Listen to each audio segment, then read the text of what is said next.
ছাত্ররা নতুন দল করেছে, তারা আজকে সাভারের স্মৃতিসৌধে ফুল দিয়েছে। হ্যাঁ হ্যাঁ ছাত্ররা ফুল দিয়েছে, সেখানে তারা বলেছে যে শেখ হাসিনার বিচারের আগে নির্বাচনের নামও নেওয়া যাবে না, এরকম একটা কথা বলেছে। বিষয়টি নিয়ে আসলে আপনারা কিভাবে দেখছেন? আরেকটা বিষয় বলছে তার পাশাপাশি যে নতুন সংবিধান ছাড়া নতুন বাংলাদেশ গড়া সম্ভব না। দুইটা বিষয়ে কি বলবেন?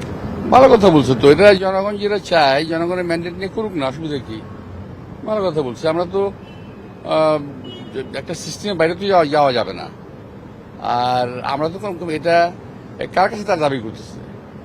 ইলেকশন হবে, ইলেকশনে তারা যদি সরকার গঠন করে জনমতের ভিত্তিতে করবে, অসুবিধা কি? কোনো অসুবিধা নেই। কিন্তু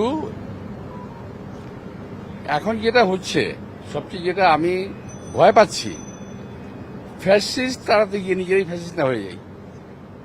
যারা কথাগুলো বলছে তাদের ভাব ভঙ্গি অ্যাটিটিউড কথাবার্তা মনে হচ্ছে দেশের মধ্যে নতুন একটা ফ্যাসিজম পয়দা হচ্ছে।